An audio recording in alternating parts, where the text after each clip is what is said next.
Hi everyone, it's Meg Salter here from Auridian Training Consulting. Coming to you today with the fabulous Kate Bartlett and beautiful Philippa Baker to talk about interviews and screening calls as well. So once you've got your resume and your cover letter sorted and you've worked out your LinkedIn and all the rest of it, and you do actually get to the next round, guys, you have got to be prepared.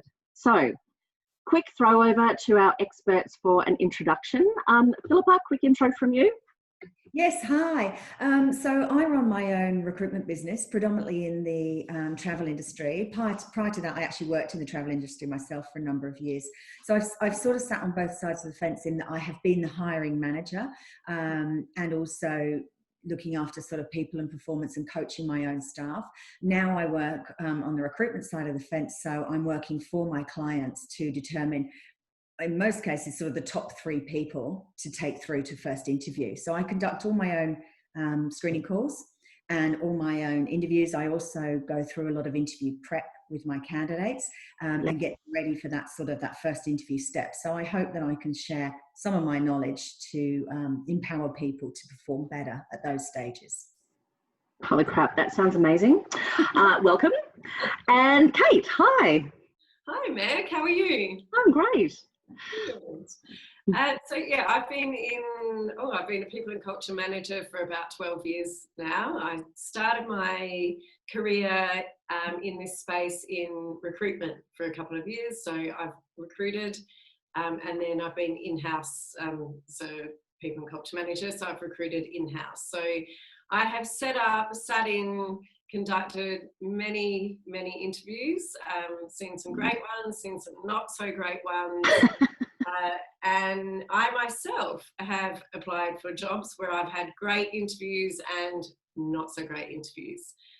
So yeah, I think I can share some good tips and tricks today for everyone. Fantastic.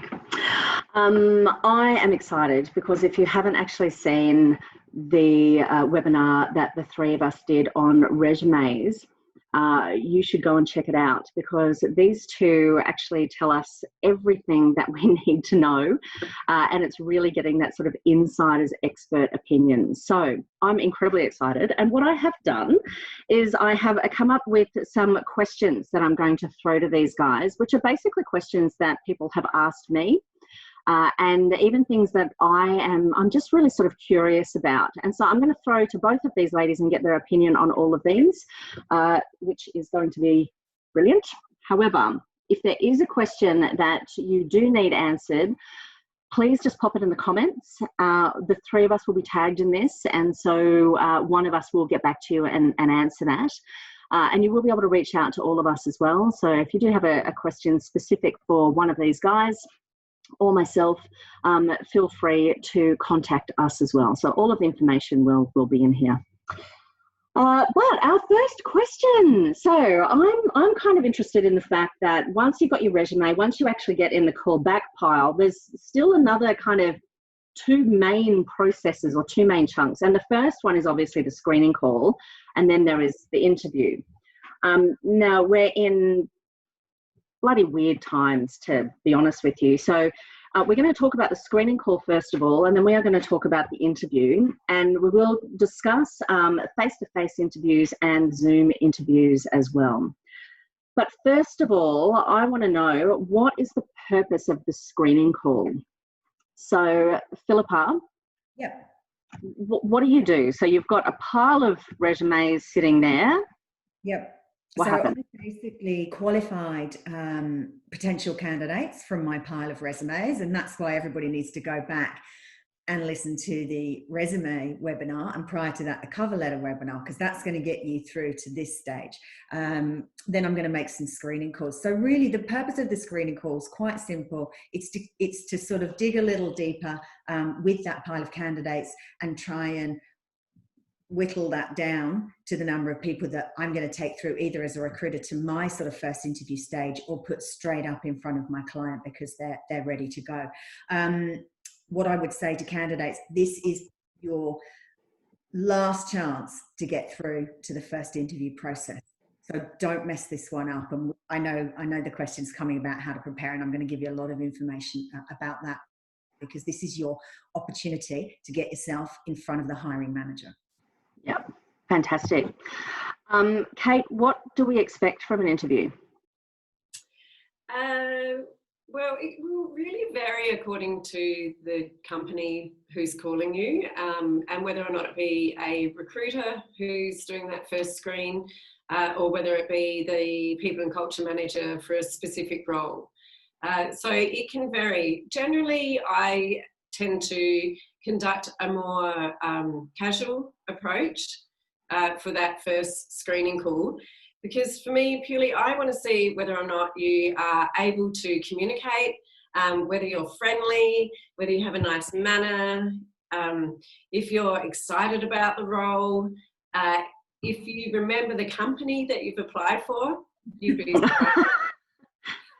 Actually, that does lead us to a really interesting question, which is what if you have actually flicked off, sorry, this is a question that they're not prepared for.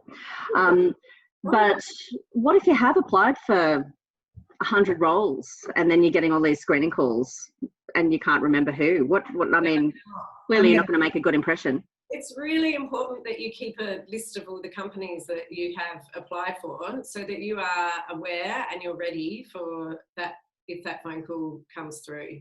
Yeah. I guess in this time you'd be really lucky to apply for many, many, many jobs, and so I don't think there's that many out there, so I don't think it's so difficult to set up an Excel spreadsheet. You've applied for a bit about the company, the title of the role and what the role is about, just so that you are prepared if you do get that call that you're not saying who, where, what. So, and it just puts you off. It immediately puts you off. You try to still continue chatting to them, but you just, as Philippa said, first impressions, they really count. So always pick up those private numbers or the numbers that you don't recognise, expecting that it's going to be a screening call when you're job hunting. It's really important. And if you can't, let it go to voicemail and ring them back. Fantastic. Philippa, anything to add? A couple of other things you could expect, potentially questions from recruiters, are really sort of housekeeping things like your availability, how much time, what's your salary expectation. I like this one. I've put lots of exclamation marks. Do you have any holidays booked? Well, no, they don't. Yeah, but all those things. And the other thing that recruiters may well ask you as well is about other job applications. You're trying to determine. Actually, some recruiters are just trying to find out where other jobs are so they can pick them up. But I'm trying to determine how many other roles have you applied for. The answer that I like is, I've applied for a number of roles, but I'm being very select. And this one particularly caught my attention because blah blah blah, which I'll cover up in the next question. So I'm trying to determine, is this actually the role you want, or have you just applied for thousands of things you don't actually really know what you want to do? You just desperately need. So I can learn a lot about you in a 5-minute screening call. Yeah. And I think also when you're talking to a recruiter, you can be quite honest about your salary expectations because they're working for you and for the business. Whereas if I'm doing a screening call and I ask you what your salary expectations is, you're probably better off just saying that it's for a senior position or for the position that you're going for, or asking the person who's doing the screening, well, what is the banding for the role? And then they'll be able to give you that banding, and then you can say yes or no whether you fit in that. Because what you don't want to do is say an amount over the phone immediately, because you're putting yourself in a position where you can't really negotiate according to the role. So if you just give sort of a non-answer or throw it back to them, that's probably the safest bet. Yeah. Okay, great. How do you impress during a screening call? Oh, this is... Go on, Philippa. Well, you know what? This sounds so hard, but it's so simple. I'm going to reiterate a few things that Kate said. Answer the phone. Have a voicemail if you can't answer the phone, because you may not get another call back. They might just go down the list. The Excel spreadsheet was a good idea. I'm going a bit old school here. I'm actually going to print off the job ad for every job that I apply for. I'm going to do a little bit of research on the company, because I think especially in these times that we are so oversubscribed with candidates, You really need to stand out. So I'm almost preparing for my first interview for a screening call. So I'm really simple, just the name of the company, the name of the advertiser, that's who you are going to address your cover letter to anyway, what they do and the points of difference. And Meg, you're going to be impressed. I actually did this last night. Look, ta-da! I picked a job at random, and it's one of the jobs that you'd put on travel industry women. And I thought, okay, I'm going to act as though I'm a travel consultant and I'm applying for this position. So I printed it off, and in 5 minutes, this was for a company called Puritap, who are based in Adelaide. Oh, yes. Because something they might ask. They've been quite active, actually. Yeah. They may ask you in the screening call, what do you know about the business? So I'm going to say, look, I know you're Adelaide based. I love the fact that you manufacture all your products locally. I know you've got about 250,000 customers. And I know they're happy because I've read a lot of their reviews, and all of them really compliment your service, and they recommend the product. So I know I'll be able to win business as well from you obviously get a lot of referrals. That's it, right? It took me 5 minutes to determine that, and it's going to take me 1 minute to deliver it, but it's going to get me to the next step. The other thing I did is I highlighted all the skills they were looking for, and I wrote down my skills that would apply to that, so that if they asked me, sort of things, start to dig a little bit deeper about my background. So for instance, they wanted customer service with a wide variety of people. So as a travel consultant, I can say, look, I was working with families, young travelers, a more mature market with seniors. I worked people who are spending 50 grand on a luxury holiday or who wanted budget accommodation. So I can communicate at any level. They wanted someone confident and well-spoken. And if you've researched the company, you're going to appear to be confident and well-spoken. Nothing's going to faze you on the screening call. They wanted someone who was able to prioritize. I mean, we do that in travel better than anyone. We've got multiple bookings. They're all unique. We're handling a busy phone line. We've got emails pinging everywhere, and everyone wants everything now. So we can multitask like crazy. Are you confident with electronic correspondence was another thing. And we can say, yes, I work with CRM systems. I work with over 100 different reservation systems with all my products. I do airline bookings. All of it needs attention to detail. I raise invoices. I email all my quotes. So, they're all examples you can give. And do you have an exceptional record of achieving sales targets? And the answer, of course, is yes. Yes, I'm working to KPIs, and I'm going to be able to demonstrate. My last month before COVID hit, I was on to 120% of my target. So there's really simple, and that's almost prepared you for first interview. But if you get any of that across in the screening call, you're totally going to get to the next step. The other things that you can do to impress is just be flexible for interview times. You can say you have a preference, but that you will work with them to make anything work. Ask for the job description. Is there any more detail, or are other websites I can have a look at to learn more about your business? Compliment the business. I said I read the reviews, and the customers said they loved them. Like, they love being complimented.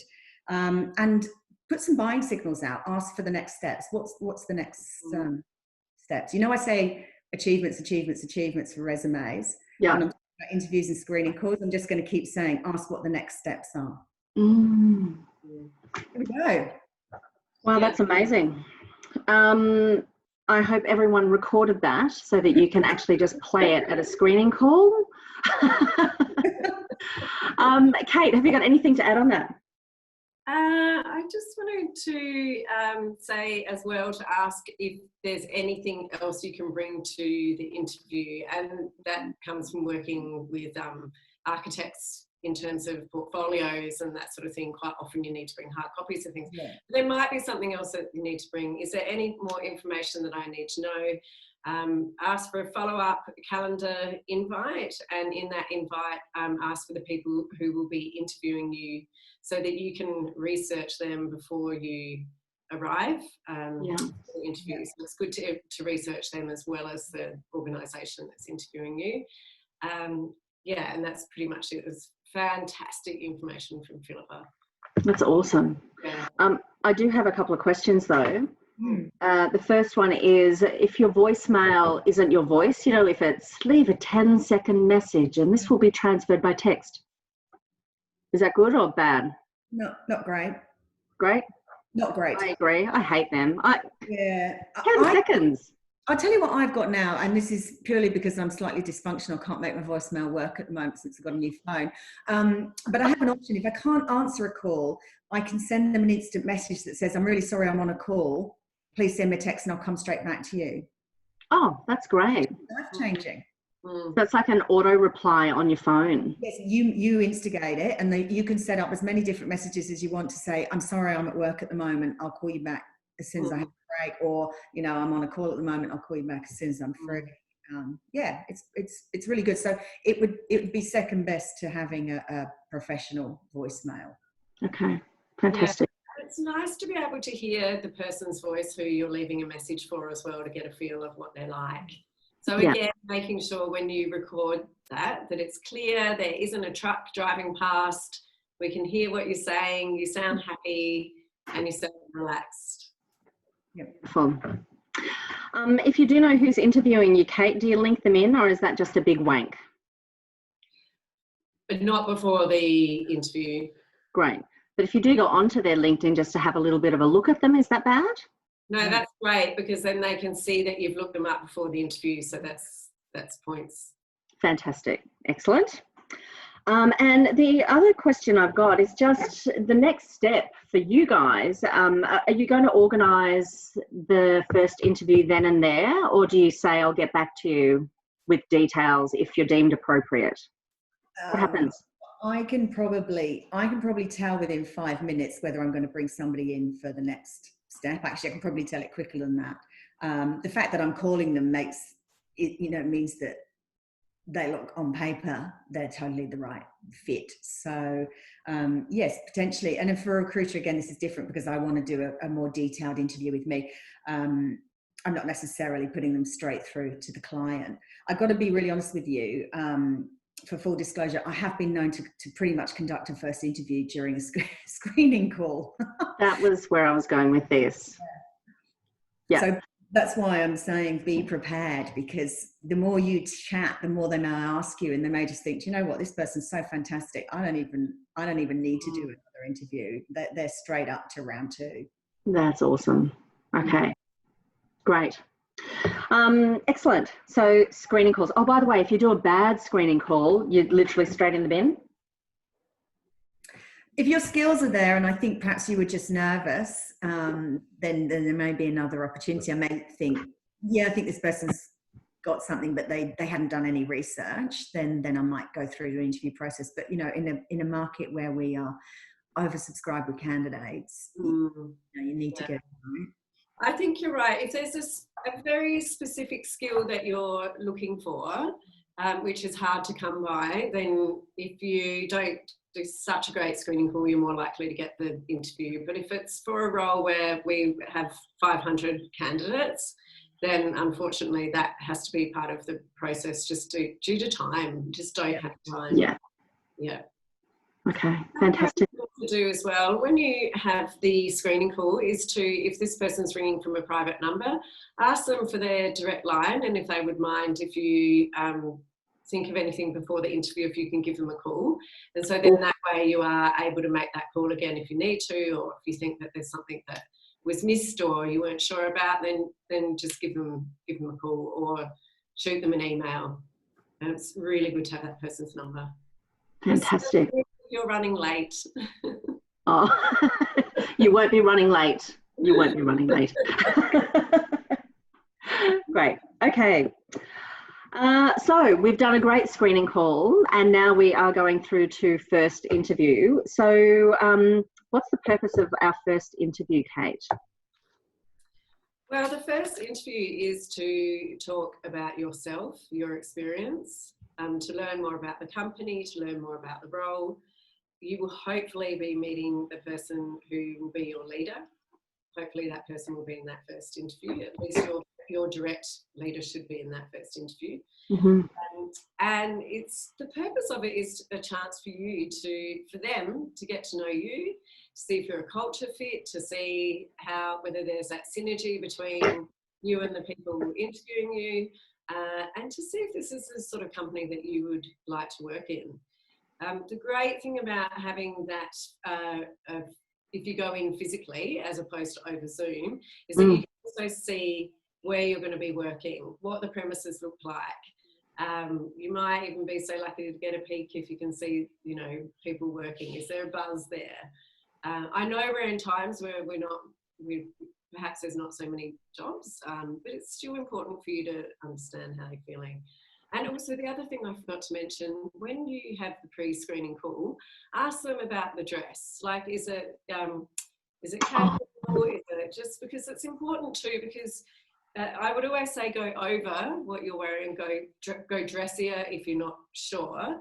But if you're getting a job in a IT tech company and you come in, you know, with your beautiful suited and come in your tuxedo, in your stilettos and you know 4-inch heels, and they're wandering around in their Havianas and ripped jeans. I feel like a slight mismatch. That's another important thing to check. Yeah. Okay. Fantastic. Great. And so what do we expect from the interview? So one thing that you've touched on, Kate. Oh, actually, sorry, Philippa, did you have anything to add? The purpose of an interview? No, not at all. I can tell you what to expect though. Yeah, so what to expect? So we know that you should probably expect that your direct report will probably be in the interview, and what else?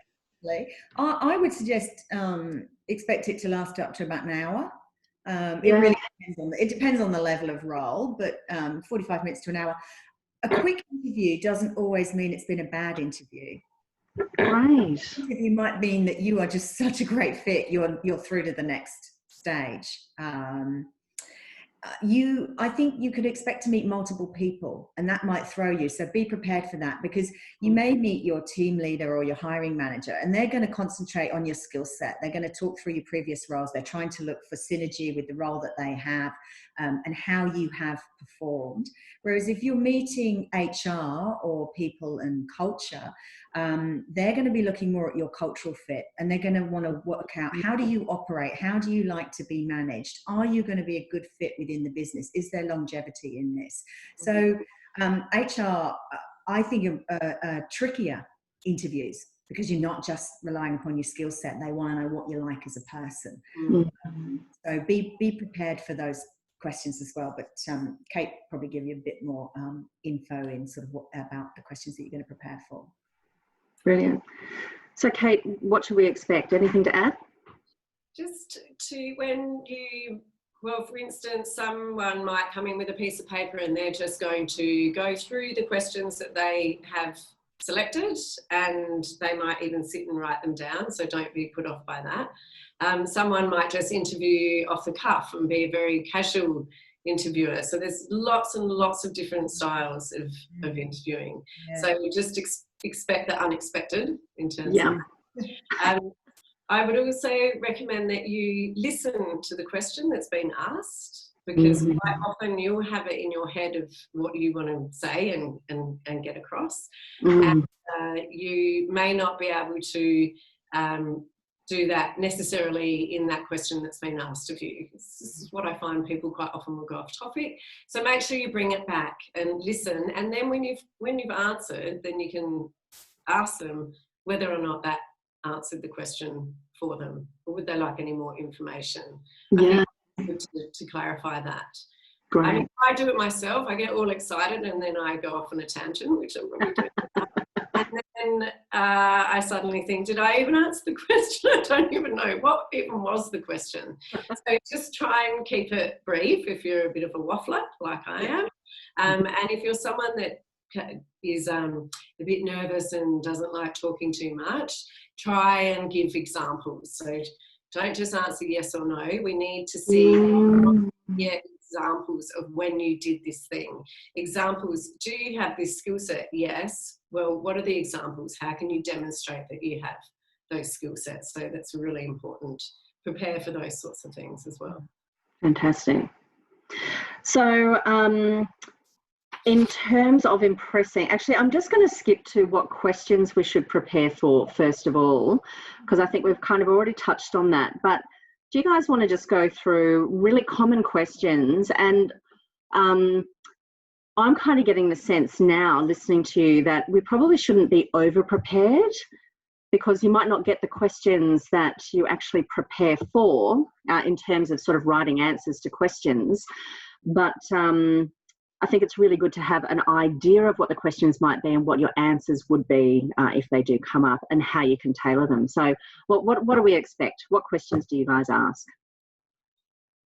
Philippa, should I just jump in? Yes. Sorry. So big ones are why you left the role. You might have put it on your CV, but if you're somewhere for a really short stint with the company, understanding why that role finished, if you were made redundant, what was the situation, just being able to be prepared to cover any blanks as well, that, you know, maybe you were on leave or whatever it might be. They'll probably go through and have a look, and there might be a couple of questions around that. Quite often people look for longevity in roles. I'm not talking a crazy amount of time, but if people have had 4 months, 5 months, 3 months, people wonder why that's the case. And it might be really legitimate reasons, but just be prepared to answer those questions. Also, just they may ask you to just summarise why you're here and why you like the role, and what appeals to you about the role. And other questions might be, what can you tell me anything about the company? That's one that comes up often, so that will come from the research that you would have done. Yep.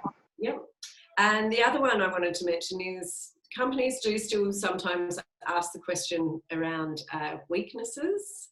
What are your weaknesses? So rather than going for the obvious one, which lots of people do, and I believe that this was the do a couple of years ago, where you pick the weakness that would, like, I work too long hours.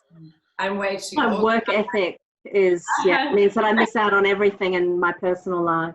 Exactly. I have way too high expectations of myself, all that sort of stuff. So people can see that now, and a lot of companies no longer ask that question. But if they do, something that I wanted to say is, if you happen to have done something like disc profiling, for instance, then you could say, for instance, I'm a high I, high D in disc profiling. You could give a brief summary about what disc is if they're not sure. Just check with them first of all. I'm a high D and a high I, but I'm a low C. And so I know that that's an area that I really need to concentrate on. So whilst I'm really good at strategy and influencing people, my attention to detail is my weaker point. Great that I know that, but because I do, I need to double check and triple check some things. It's a really good way of being able to then tell them about your strengths at the same time. So it's a good way to throw in a backdoor brag, as we like to call it. On that weaknesses, I don't ask anybody what their strengths and weaknesses are, because I know they're going to drip feed me exactly what I want to hear. But I use my other questions to determine what I think their strengths and weaknesses will be. So, always, if you're prepared for the other questions, you should come across as being, well versed in everything. I can tell whether you're resourceful because I can see how much research you've done for this job. I can tell whether you've got a good attention to detail as to how much you know about the role, whether you've actually read the job description. Obviously, I can determine your communication skills. I make it really easy for people to connect with me, even if they're really nervous or really shy. I work very hard to make them laugh, find some common ground, ask them something that's got nothing to do with the interview that's going to put them at ease. So they should be able to respond easily to that. And I can test people's tech skills as well, because I think quite often that can be a weakness for people. So I'll test that by doing a Zoom interview rather than a face-to-face, and sending calendar invites and those sorts of things. So, I'm using all my other questions to determine the real answers to that, and not what you want to tell me. Another weakness, you could give an example as a weakness. You could say, look, when I was a travel consultant, we had over 100 products, that we were selling on a month-by-month basis. So my weakness probably in that role when I went into it was that I didn't have the product knowledge. But I did a lot of training. I went to a lot of seminars. I did all the webinars I could to really develop that.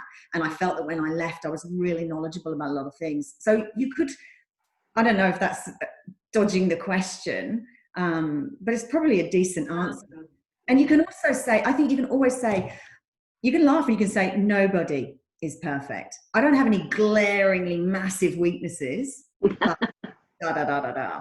You know? Yeah.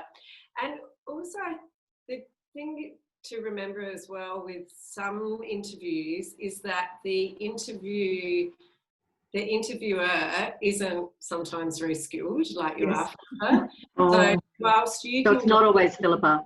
Yeah, so you can glean all of this information because you're skilled at it and you're so great at it. And I've seen some people interview who just don't have that skill. So if you happen to be interviewed by someone who isn't quite asking the questions you want, or you don't seem to be getting that information across, then at the end of the interview, you can then take that opportunity. So even if it is something that you use like DISC, as your lead in, or to then just add some points to that interview. Or you might want to ask them at the end of the interview when they say, have you got any questions? Or if they don't ask you, because sometimes they don't, you might say, I've just got a couple of questions. Would you mind if I just check with you, is there any, the role sounds really fascinating and interesting. I think I'd be great at it.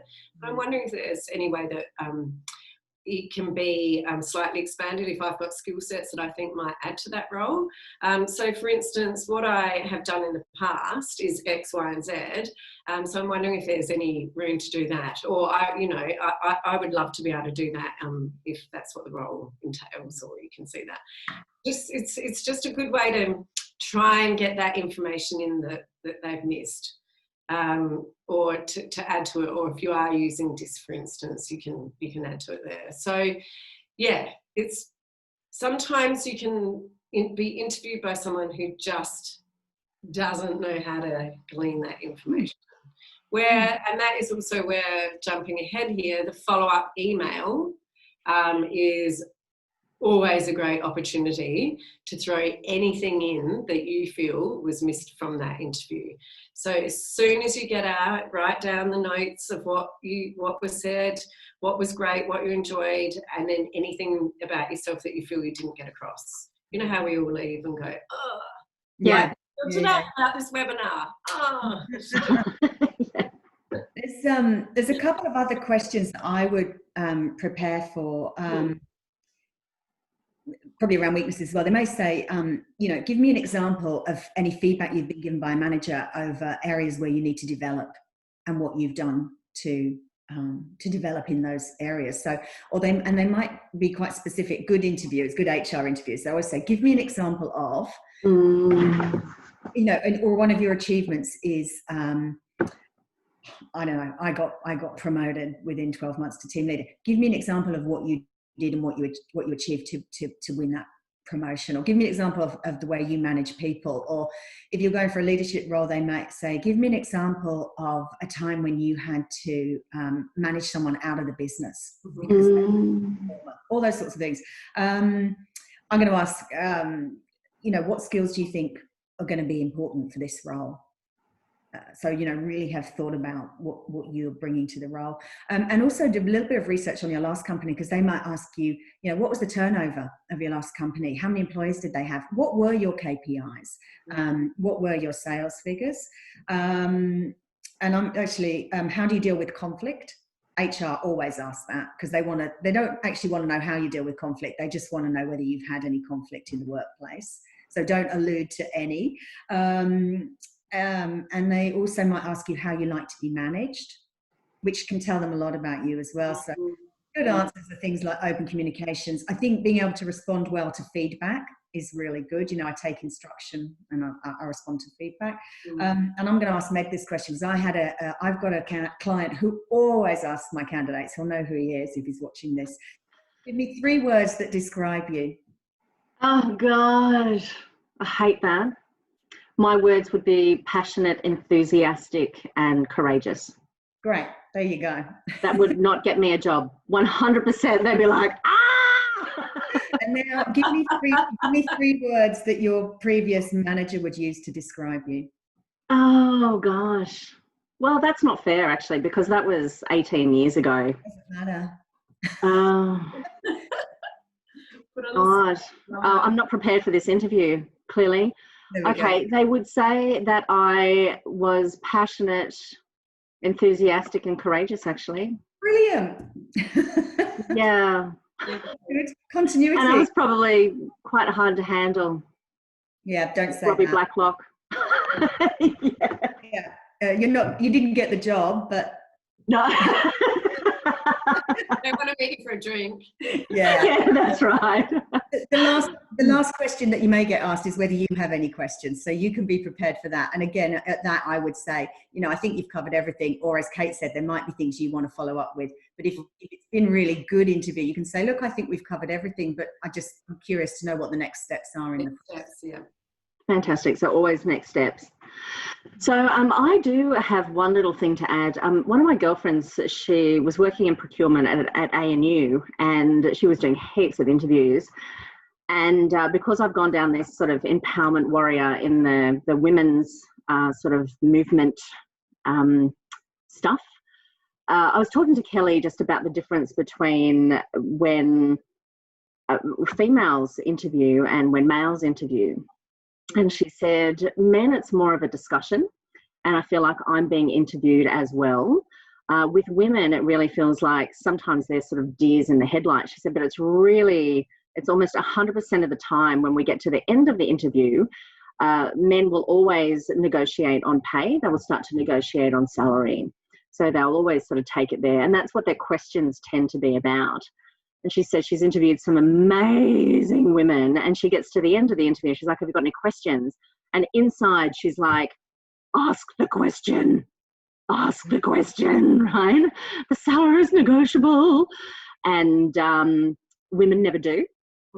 Yeah, it's absolutely worth discussing salary at that point. If it hasn't already been discussed in a pre-interview on the phone, if you haven't had one of them, then ask it at the end of the interview. Absolutely. Yeah. And I think that does need to be probably ego taken out. And so if you do really want to do the role, you kind of will do the role for whatever money they are offering, I guess. But if you do need to earn a particular amount of money for your lifestyle, is it okay to sort of mention that? I wouldn't mention what you need to, I wouldn't be that specific, not that I thought that you were saying that. I would ask. I like to drink my wine out of glass, not cardboard. No. Yeah. What is the salary banding for this role? And then they will tell you, and then probably say to you, does that sit well with you? Is that where you're sat? And you can say yes or no. Okay. Say, look, it's close. I was paid a bit more. I'm expecting a bit more, but I would really like to keep this conversation going. So you don't need to cut yourself out of the race just there. Great. Yeah. Philippa? I think if you, it's difficult to know when to talk about salary, and sometimes it depends on who you're meeting, because you're meeting a team leader that may not be aware of the salary for confidentiality reasons. So if you're going through a recruiter, you can discuss that with them. They'll probably always say to you, do not talk about salary. I've already had the conversation with them about salary, and I'm working for you as well. I understand your expectations. I don't put anyone up for a job if the salary isn't going to work for them. If I know it's negotiable, because I'm not going to waste my client's time.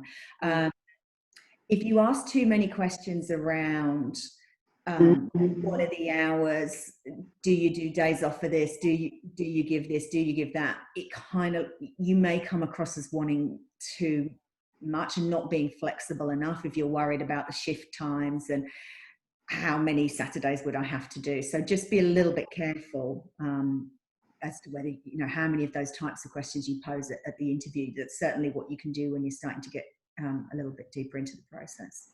Fantastic. Okay. Now, last question is, because we are now in the COVID space, interviews won't always be held face-to-face, and in fact, a lot of them now are happening over Zoom. So what's the difference, and how do we impress face-to-face and how do we impress over Zoom? So just a couple of points from both of you. Philippa, do you want to kick off? I mean, you know, dress appropriately, make eye contact, dress appropriately, even if you're on Zoom. You know, make sure you've got a good, clear background. Just test it. You know, do a Zoom call with a friend. Test. Have your laptop plugged in so that it doesn't go flat. Turn off all your notifications so they're not pinging up. Turn off your phone. Warn your family. I don't joke about being challenged by technology, because actually it can come across as a weakness. That you're going to be technologically challenged, and that can be an ageist thing as well. So be on top of that. Not too much information. You know, try not to waffle. If you know you're doing it, just try and pare it back and get back on topic. Eye contact's good. And you know, be on time. And as Kate said, if you're running late or whatever's happened, then let them know. Yeah, I agree with all of that. Test. Check your background. Make sure you don't have anything in the background that's, you know, people love just seeing what's happening in where people live. So make sure it's clean and it's simple, good lighting, and also dress head to toe. If you are going for an interview, don't have the top on with your pajama bottoms, because you know what might happen where you might have to jump up. For full disclosure, I'm actually wearing a jacket and UGG boots. So Philippa, even you've learned something today. The other thing as well, I know that I'm guilty of this. Try not to look away from the laptop too much. So try and direct your answers. You can see the camera at the top. That's quite difficult because you feel like you're a newsreader. But try and direct your answers directly into the camera, because then you're looking at them, or at the very least look at them on the laptop, as opposed to looking away and chatting this way because you're thinking, and it's quite distracting. Yeah. Can I be a little bit controversial? Go. I love that. I know you love it, Meg. I'm going to say, if you've got piercings and tattoos, just cover them. It's not that it shouldn't be an issue, but I think it can be a distraction. And it certainly won't be an issue and determine whether you get the job or you don't. But sometimes I just think it's a distraction. So if you've got a massive tattoo, they're going to be constantly looking at that. It's like your background can be really distracting as well. So just be aware of that. Yeah, just err on the side of conservative. Great. Okay. Just the difference. It is quite difficult to look into the camera while you're speaking, but I'm doing it now just so you can see the difference. It kind of looks like I'm looking at you as opposed to looking at the people that I'm interviewing, which looks like I'm quite displaced. So I think it is important, in particular, when you're greeting or saying hello and goodbye, to actually look into the camera at the very least. But that's just my little random tip that I've learned. So, yeah. So ladies, any last, well, actually, I want to finish with the next question, or the last question, which is, what are the next steps? So what should we expect after we've got through the screening call, we've gotten through the interview? What should we expect are the next steps? We'll still ask it, Kate, it's okay, but yeah. So what should we expect, Kate? So you will know whether or not there's a second interview at this point, because you would have asked next steps. Or you will hopefully be told, and if not, you can ask when to expect feedback from the interview, so that you know. Quite often, people will let you know, we're interviewing all of this week and next week, so you won't expect to hear from us for 2 weeks, which is great. So you can just put that on hold and you don't have to stress every time the phone rings. Yeah. Or if it's just a one interview, then they'll let you know that they'll come back to you. So my notifications. Yeah. Philippa, next steps? Very dependent. That's all pretty... Yeah. Same really. I mean, I think again it's a little bit different. If you're using a recruiter, the next step is that they want to hear from you because they want to get your feedback. We can tell a lot from the feedback as to how the interview went. And often we can also get you some quick feedback from the client as well. And you can start thinking about, you know, if they talk to you about the next steps, that's actually quite a good buying signal. And, you know, how can I prepare for that? Who would I be? Start looking them up on LinkedIn. What's their position in the company? You know, where have they come from? What's their background? Do you have any common ground? And I think also you can ask them, is there anything else you need from me? You know, I'm super keen. I've really enjoyed today, and you know, I really hope I get through to the next steps. If you need anything, I'm flexible, and you can contact me whenever you need. Fantastic. Excellent. I mentioned this earlier. Just follow up with an email thanking them for their time and you enjoyed the interview. Yeah, it's really great. Yeah. Fantastic. Excellent. So thank you, ladies, so much for your time today, and just for being so open and honest and sharing even what you feel might be controversial. I just had a look at myself. It's raining in Canberra, but I seriously, whatever face cream I'm using, it's making me glow. But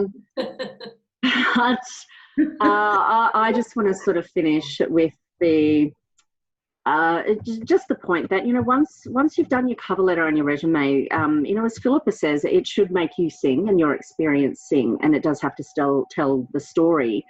And once you get to this sort of interview stage, this is when you really start to prove it.